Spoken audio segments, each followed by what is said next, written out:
Hey guys, it's Potatoes and welcome back to another video. I know it's been a while, but I'm finally getting back into the habit of making YouTube videos, so here we are. I'm starting back off with my first impressions and opinions on the new game mode, Capital Supremacy, and I'll be talking about that, and the ARC Troopers and Commando Droids and all this fun new stuff. Don't forget guys to drop a like on the video. And yeah, let's just get into it. So Capital Supremacy, for those who don't know, it's just like Supremacy from the... It's kind of like... Actually, no, I take it back. It's nothing like Supremacy from the first game. It's closer to Conquest from Battlefield 5. So how it works is you capture a control point by standing on it, and whoever holds the majority of control points starts gaining reinforcements. Once your reinforcements count hits 50, you guys can start, your team can start getting onto some ships, and then you fly, and then you have to take out the enemy cruiser, which it could be the Venator class if you're the droids going into the clone Venator class.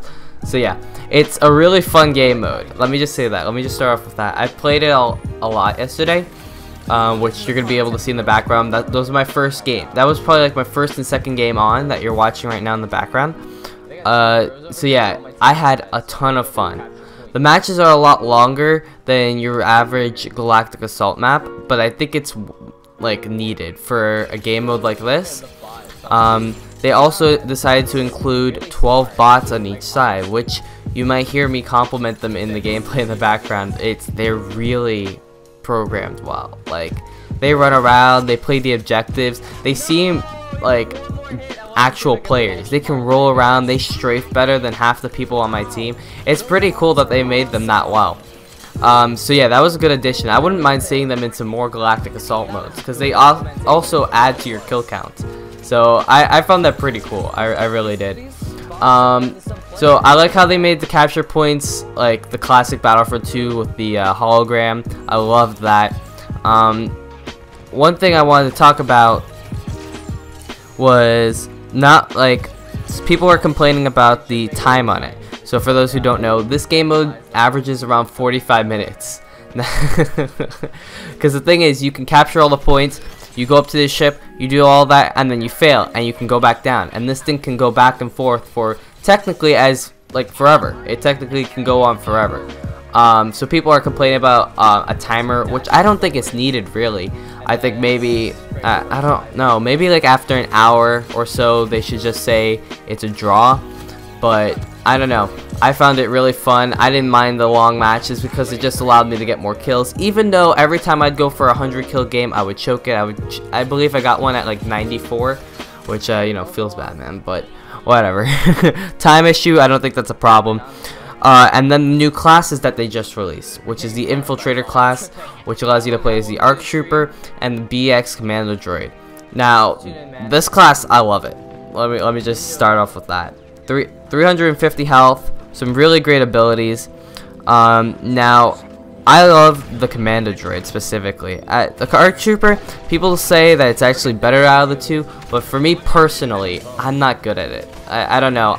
I need to be able to aim down sight, and with the dual pistols, that doesn't allow me to do that.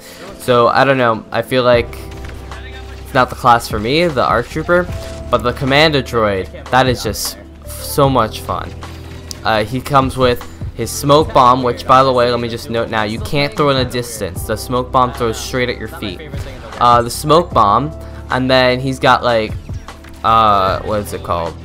Like a heat vision, so you can see all the clones through the smoke, so that's pretty cool, which has a ridiculous range to it. I'm not sure if it's unlimited, but it's not short at all. You can see people 50 meters away, no problem. And then he has his Vibro Sword, which is pretty much an upgraded melee. It does the same amount of damage as a regular melee, but it attacks a lot faster, and it recharges pretty quickly too. And also, for those who didn't know, if you land 3 hits on a hero, all 3 hits, the hero gets knocked to the ground, which then you can shoot him up and then do the combo again. So I love the Commando Droid. You're going to be able to see a lot of gameplay in the background of me playing as the Commando Droid. But yeah, I loved it. I think they were such great additions. I hope they make stuff like this for the other trilogies, such as the original trilogy and the sequel trilogy. Although I don't think it'll happen, that would be cool to see that come in the game. But yeah, this update overall like really made it feel like Star Wars. Let me just say that it just feels like Star Wars now. One thing, there's two things that could be improved on. I know there's a recent update where they decided to make it the hero cap 4 of each team, which means every hero will be able to be played at once, which is great. I think that's great. Only thing is, Anakin Skywalker, it kind of throws off the balance of everything. For matches that are like an hour to an hour and a half long, you're gonna be able to get 200 kills. I know old Jabba, for those who don't know, he's in some of my streams. He just hit 269 kills with Anakin Skywalker. So imagine if he had a longer match. Like, that's one crazy thing. So I don't know what they can do to balance that out, but I guess we'll have to see about that. And then there's only one map, which I guess will get old eventually, but hopefully they'll be able to make, I think, see, the problem is they didn't want to make it just fit into other maps, because the thing is, other maps aren't, they're all linear game modes. This one isn't a linear game mode, it's a non-linear game mode. People go left to right instead of just forward and back. So that's why they created the map specifically for this game mode. But the thing is, not all maps are like that. So I could see maybe Kashyyyk working like that in a non-linear game mode, but besides that, I'm not sure. So hopefully they can figure something out so they can add some more maps and really make it feel like Star Wars. But yeah, overall, I think they did a great job with the game mode. The balancing seems pretty good. Besides the little glitches here and there, I love the game mode. If you haven't played Battlefront 2 in a while, I would definitely retry it again. It is so much fun. I can guarantee you're gonna like it if you're a Star Wars fan. Now I'm gonna end off the video like this. I hope you guys enjoyed, and I'll see you guys in the next video.